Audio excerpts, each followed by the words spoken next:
Halo, assalamualaikum warahmatullahi wabarakatuh. Ketemu lagi dengan saya Andang Yulianto. Hari ini saya ingin berbagi pengalaman mengganti komstir ya, komstir sepeda motor. Nah, kapan kita perlu mengganti komstir atau seperti apa tanda-tanda kalau komstir itu udah rusak atau minta ganti? Ayo kita cek sama-sama. Nah, biasanya tanda-tanda pertama komstir itu rusak. Pertama, kalau kita lewat polisi tidur atau jalan yang nggak rata, itu seperti shock breaker mati ya. Tapi shock breakernya nggak apa-apa gitu ya, normal, nggak ada kebocoran, terus ribonnya bagus. Tapi ketika melewati polisi tidur atau jalan-jalan yang nggak bergelombang, bergeronjal gitu ya, itu kayak shock breaker mati, gludak gludak gludak gludak. Nah itu yang pertama. Yang kedua, yaitu ketika kita rem bunyi mak ceklok ceklok, nah gitu ya. Itu juga salah satu ciri-ciri si komstir ini rusak. Nah, bisa kita cek dengan ini ya. Nah, kita angkat, terus kita, nah nih, nah ini klek klek klek klek klek klek, kocak ya. Nah ini dipastikan komstir kita kendor atau rusak. Nah kalau kendor bisa langsung dikencengin, tapi kalau udah dikencengin berkali-kali kok kendor lagi kendor lagi kendor lagi, nah kita perlu curiga bahwasanya komstir itu rusak. Oke, ini udah kocelak ini, nih, enggak kocelak. Sekarang coba kita ganti komstirnya. Nah, ini udah saya beliin komstirnya. Ini punya Mio ya, punya Mio ini. Nah pastikan komstirnya kalau bisa beli yang asli ya, ya biar awet. Nah yang asli itu tipenya tipe kayak gini nih. Nah, pakai yang bola-bola kayak gini ya. Ada juga yang aftermarket itu yang tipe bambu. Nah, itu banyak yang bilang lebih awet segala macam, tapi nggak sedikit juga yang bilang nggak awet. Terus apa namanya? Saat penggantian itu sangat menyusahkan. Karena apa? Karena nanti si ini rumah konis ini yang bawah bagian sini nih itu terlalu mepet ya sama lubangnya sehingga nggak bisa diketok. Nah itu sangat menyusahkan, harus dilas segala macam. Nah saran saya kalau mau ganti komstir ya yang standar lagi aja ya, biar terbukti awet lah kalau aslinya. Terus juga dalam proses penggantiannya lebih mudah. Nah ini harganya untuk asli ini Mio 5TL itu Rp145.000. Oke, kita ganti dulu. Oke, selanjutnya kita buka baut ini ya. Nah ini bagian tantangan pertama untuk mengganti komstir, karena dua baut ini nggak sembarangan ya. Jadi perlu ketelitian khusus untuk buka dua baut ini. Harus dengan kunci yang benar-benar kondisinya bagus ya. Nah, kalau memang teman-teman nanti ragu, bisa minta tolong ke bengkel aja, atau paling bagus pakai kunci impact ya, karena ini harusnya pakai kunci impact. Nah karena saya cuma punya kunci L ini, jadi kita coba dulu.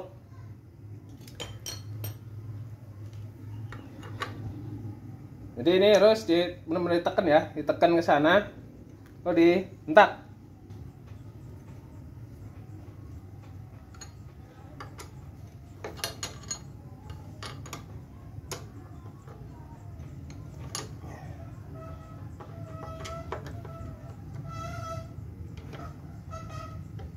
Nah ini bekas dulu ganti kampas cakram di bengkel sampai di betel-betel nih ya, karena memang susah. Nah.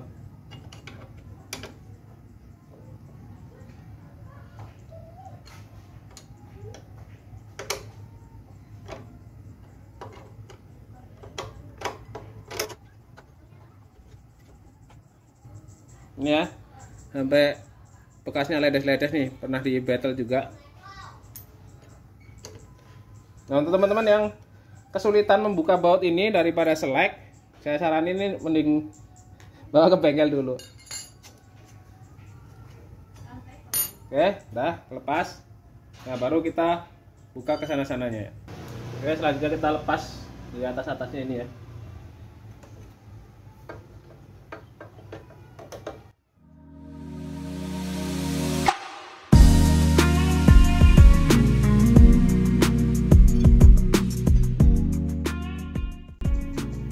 Oke, lalu kita lepas stangnya.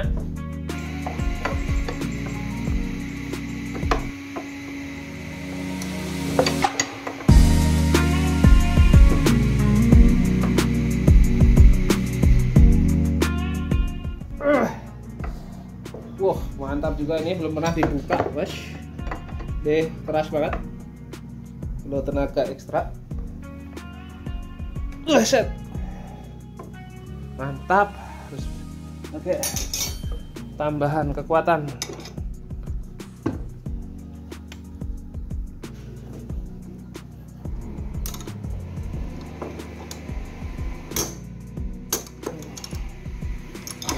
Agak dihentak ya.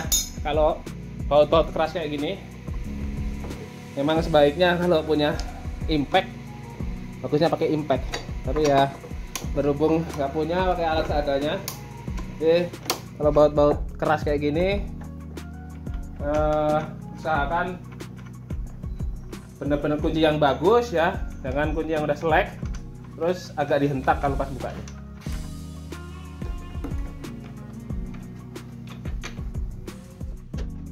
Nah, ini kita penggang ya dengan cara dipukul agar tidak jepit ya, dan mudah untuk dicabut.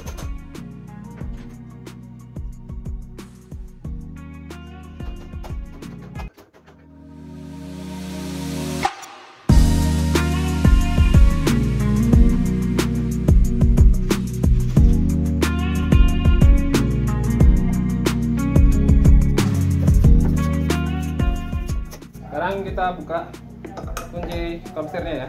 Nah, saya pakai kuncinya ya, memang peruntukannya. Nah, ini kayaknya dulu bekas dibetelin ya.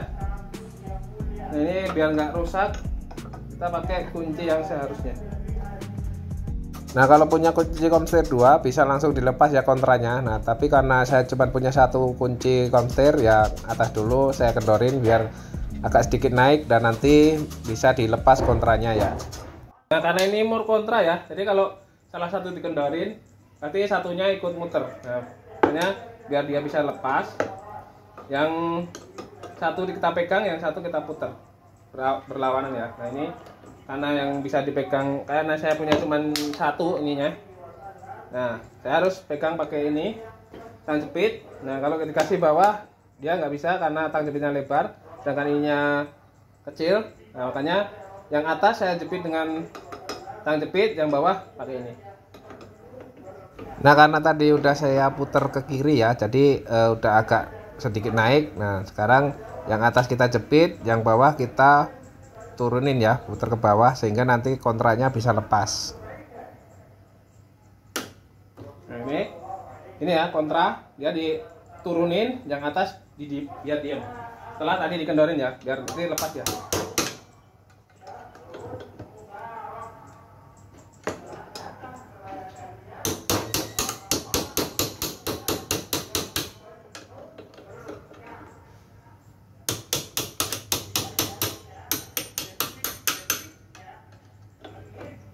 Nah, kalau udah terlepas nih, ikatan antara mode bawah dan atas sudah lepas. Nah, ini gampang dikendorin ya. Oke, tapi jangan dilepas dulu, kita lepas rodanya dulu ya.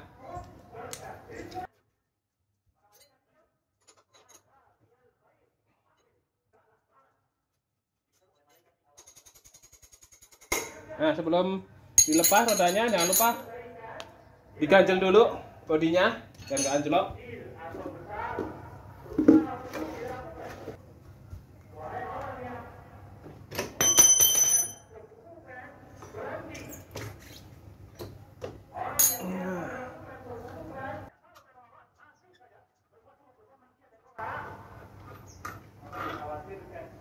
Nah, ini ya bekas petel-petelannya, jadi nggak rata kayak gini.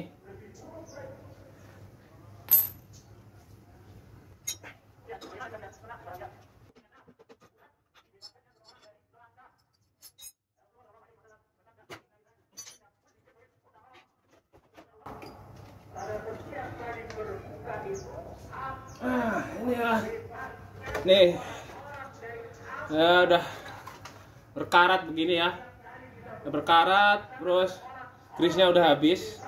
Pantesan aja koclak terus nih, udah lepas semua sininya. Nih. Udah lepas. Ini udah karat ya.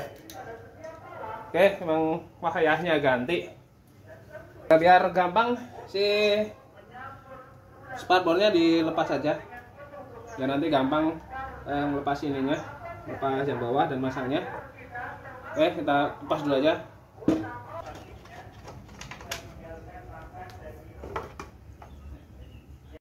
Nah, ini ya kondisi di atasnya, ini masih lumayan, belum pada protol.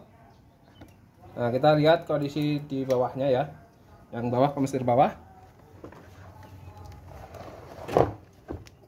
Nah ini udah berkarat ya, udah parah, memang harus diganti. Oke, kita proses ganti dulu ya.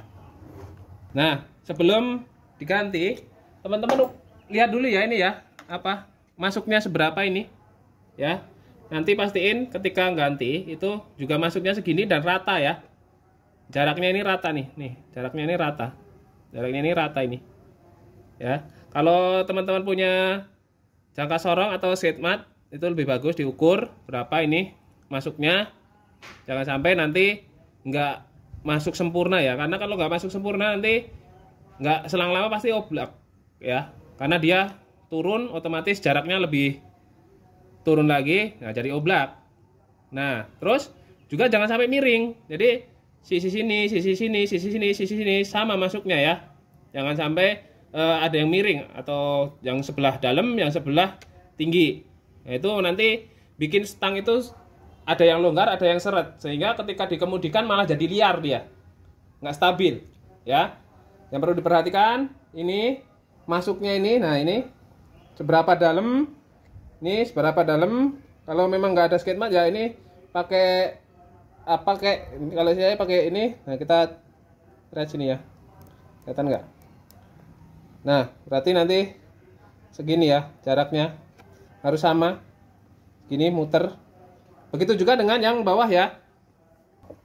Nah perhatikan untuk yang bawah juga sama, ini dalam.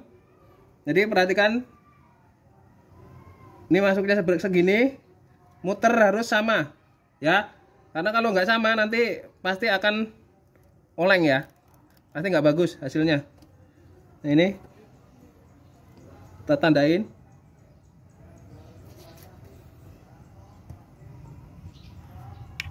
Nah segini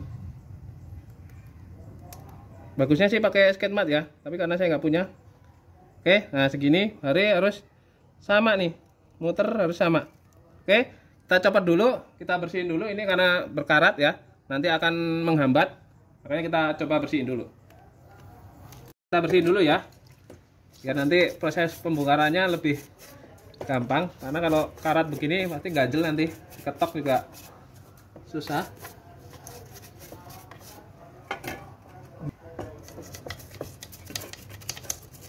Nah kalau teman-teman punya WD, pakai WD, karena saya nggak ada ya, ini pakai solar bekas kemarin bersihin rantai.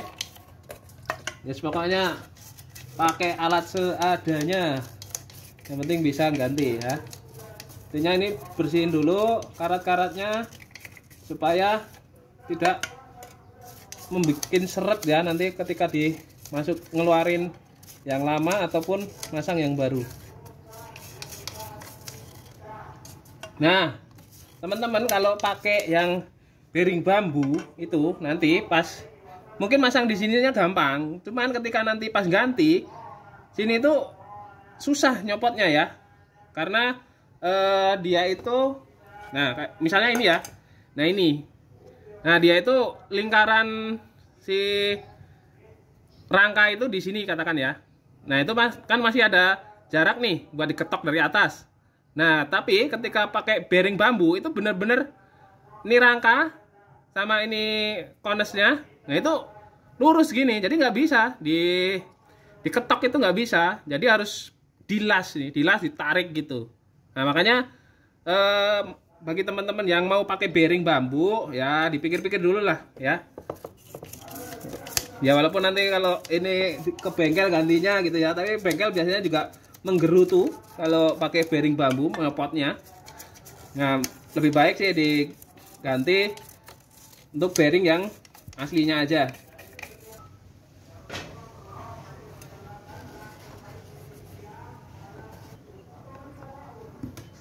Nah, kita kasih oli biar nanti gampang keluarnya. Nah, sekarang kita buka yang bawah ya. Nah, kita siapin pipa apa aja. Nah, kalau pakai piring bambu tadi pasti kalau ini pipa dimasukin akan lolos langsung ya. Nah, ini makanya saya sarankan sih jangan pakai piring bambu. Oke, kita miring ke sini. Nah, ini yang sisi ini dipepetin dinding kerangka yang sebelah sana ya. Dinding kerangkanya. Nah, ini lalu ketok. Terus berpindah ke sebelah sini. Sebelah sini dulu. Sebelah sini dulu. Ketok lagi.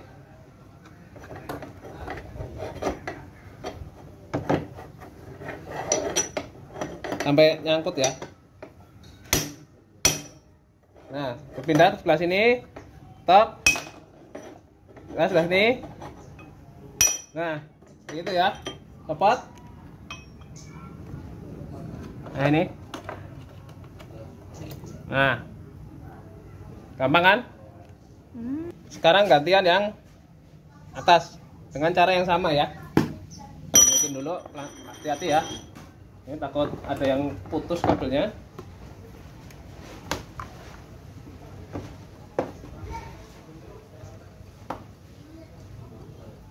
Sama kita pepetin dulu nih. Miring ke sana sampai mentok, baru kita pukul. Terus pepetin sebaliknya. Terus pokoknya 4 penjuru mata angin ya.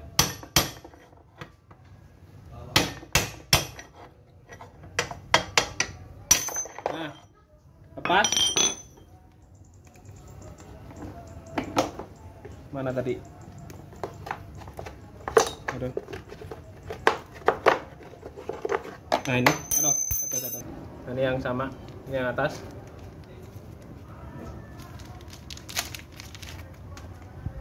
Ini.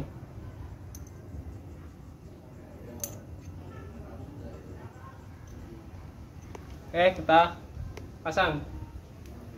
Nah, biar gampang masangnya ya, olesin oli aja dulu biar cepat masuk ya. Dan pastiin di sininya bersih ya. Nah, sini bersih. Nah, ini alhamdulillah bersih nih. Oke, sekarang kita masukkan. Jangan sampai kebalik ya, yang ada cekungannya menghadap ke atas dan yang rata menghadap ke bawah. Oke, biar masuk kita pukul pelan-pelan ya, jangan kencang-kencang, biar masuk aja. Kita muter, jangan kencang-kencang ya, biar nggak ini rusak. Pastikan lurus. Kalau nggak lurus, kita pastiin lurus. Nah, ini yang lama tadi buat di atasnya ya, pukul. Nah, ini baru kita pukul. Yang belum lurus kita lurusin. Pastiin lurus, baru kita pukul.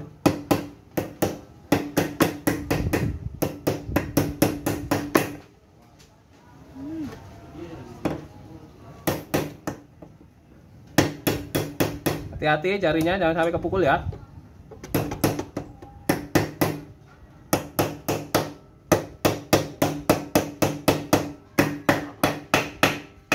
Nah, kalau udah mentok dia bunyinya lain ya, cetak-cetak gitu ya. Nah, ini udah masuk ini. Nih. Udah masuk semua. Nah, oke, kita lepas pakai obeng. Nah, pastiin ini sama semua. Kita ambil ukurannya yang tadi kita pakai, kita ukur. Nah, udah sama. Udah sama semua, oke. Nah, kita ganti yang bawah.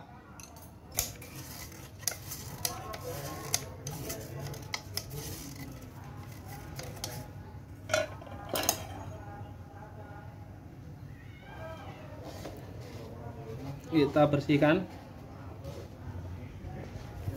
Jangan sampai ada yang mengganjel ya. Karena nanti kalau ada yang mengganjel bisa-bisa nanti miring ya. Saya pastiin bersih, nggak ada yang mengganjel. Oke. Nah, kita ambil vanisnya. Nah, ini ya. Sama kita kasih oli dulu biar gampang masuknya.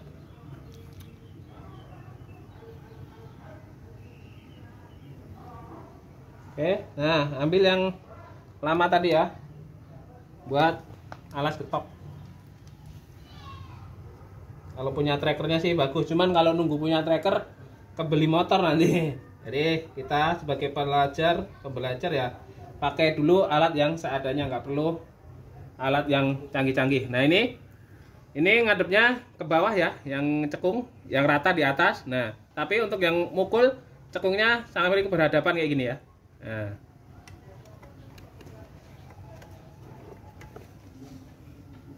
Terus kita tok pelan-pelan. Sama kayak tadi. Harus merata ya.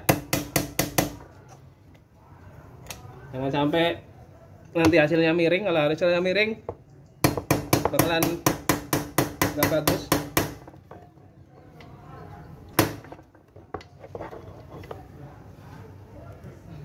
Nah, ini miring ya.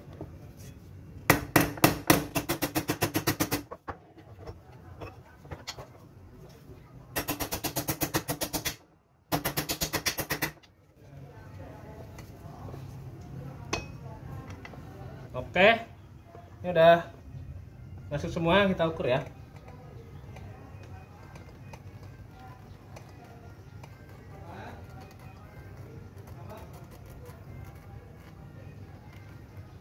Oke, udah sip, mantap. Nah, sekarang kita ganti yang ini. Nah, ini ya. Sama ini karatan kita bersihin dulu.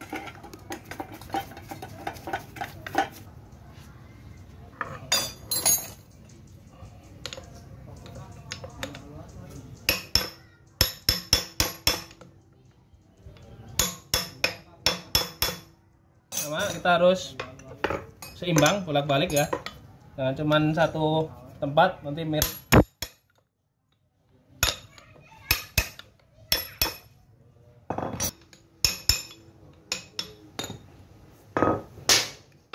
Udah dapat. Nah, ini ya udah sangat berkarat. Oke, kita bersihin lagi yang ini ya.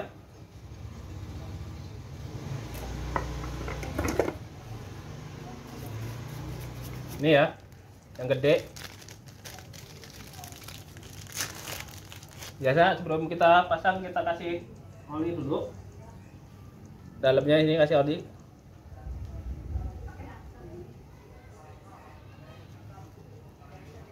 Nah, perhatikan pemasangannya yang rata di bawah ya. Nah, yang ada lekukannya di atas. Nah, terus yang lama kita buat ngetok ya. Nah, untuk posisinya yang ada cekungannya saling berhadapan ya.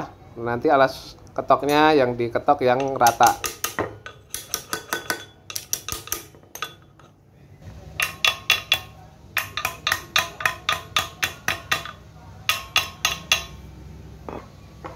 Nah, ini udah mentok ya.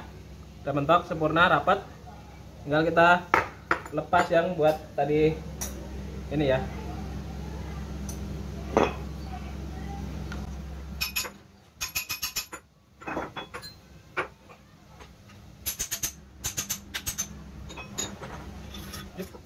Cuci lagi.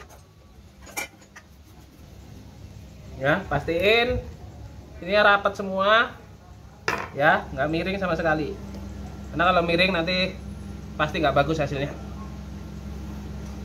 Dan juga bersihin dari kotoran-kotoran ya. Oke, ini udah rapat, udah sip.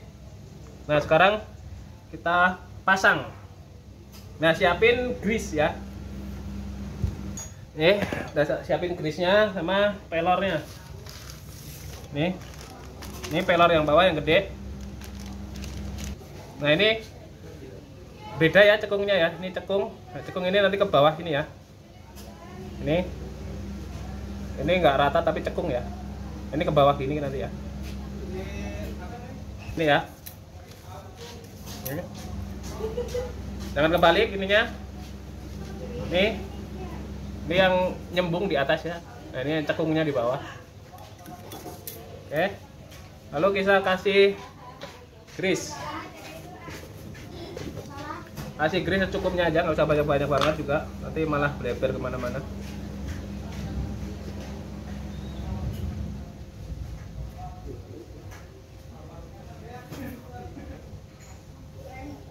Di bawah dan di atas ya, jangan cuma di atas saja.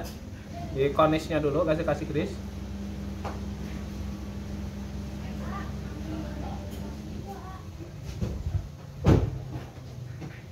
Nah, baru setelah cornishnya kita kasih juga grease di atas pelornya. Oh ya, ini mau tak beresin dulu ini yang bekas-bekas betelan ini biar rata kembali ya. Saya ratain ya bekas ininya apa? Bekas bleber-bleberannya. Nah, ini diperhatiin ya. Ini ada sisinya beda ya. Ini ada yang cekungnya dalam, nih. Ini cekungnya dalam dan ini enggak. Nah, yang agak rata ini nanti posisinya di bawah ya. Posisinya di bawah. Sama ini yang cekungnya dalam. Nah, ini posisinya di atas gini ya. Jangan sampai kebalik. Lalu kita kasih grease.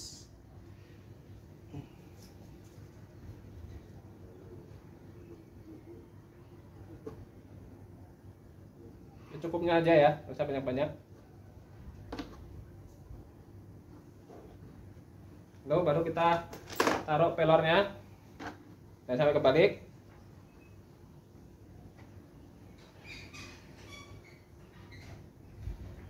Kalau yang ini yang cekungnya menghadap ke atas ya. Kalau yang bawah tadi kan cekungnya ke bawah, nah ini cekungnya ke atas. Oke, kita pasang ya. Nah, ini jangan sampai kebalik ya, jangan sampai kebalik gini ya. Sebelum pasang pastiin yang depan di depan, belakang di belakang ya. Oke, baru kita pasang.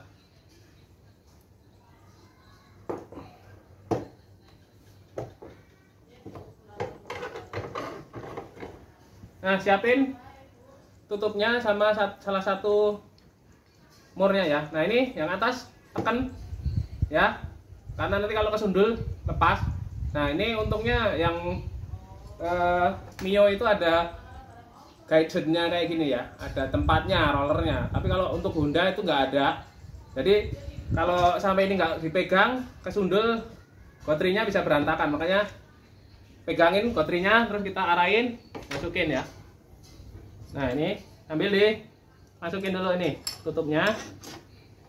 Nah, terus murnya jangan sampai kebalik ya. Yang cekungannya besar di atas, yang rata di bawah.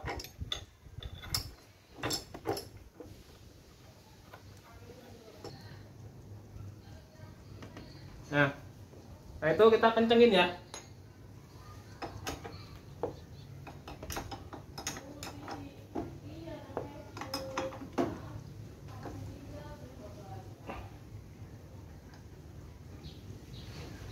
Nah, sampai kenceng.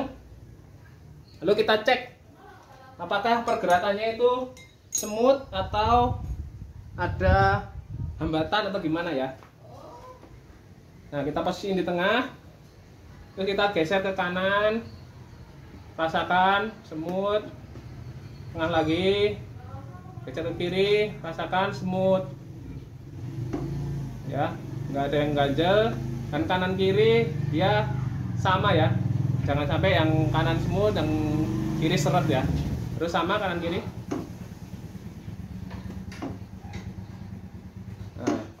Nah, kalau sampai salah satu semut, salah satu seret, berarti pemasangan cornishnya miring. Nah, ini udah oke. Kita pasang mur yang kedua, yang atas. Jangan lupa yang rata di bawah ya.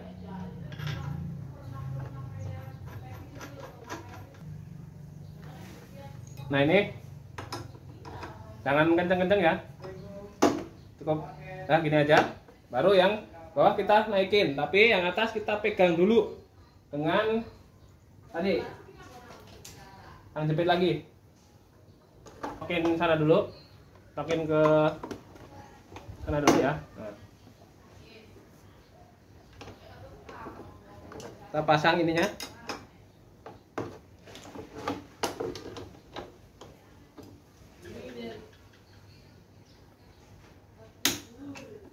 Lalu kita kontra ya.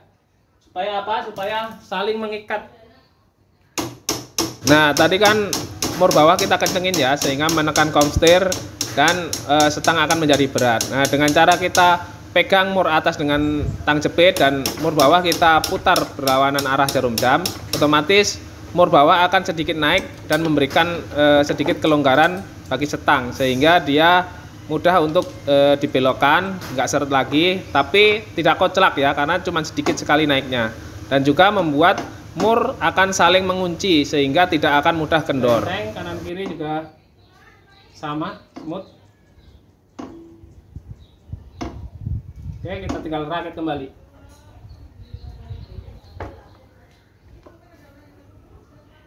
Nah, perhatiin ya, ini ada coakannya. Jadi nanti harus pas dengan coakan yang di sini. Biar agak mudah bisa dikasih oli ya. Kasih oli sedikit biar masuknya gampang.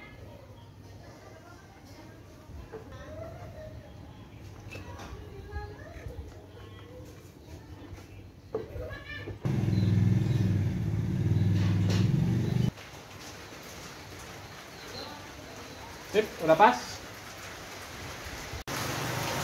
Ya, karena ini motornya mau buru-buru dipakai ya. Ini tadi ketinggalan spakbornya. Ya intinya gitu ya. Untuk pemasangan komstir pastiin tadi yang udah tak note ya, apa-apa yang harus diperhatikan ya. Untuk videonya saya kiri sekian aja karena ini mau buru-buru, ini hujan. Anakku udah nungguin di sekolah. Ustadznya juga udah bilang mau dijemput. Jadi saya mau beresin ini dulu. Semoga bermanfaat videonya. Kalau ada pertanyaan silahkan chat di kolom komentar. Oke. Wassalamualaikum warahmatullahi wabarakatuh.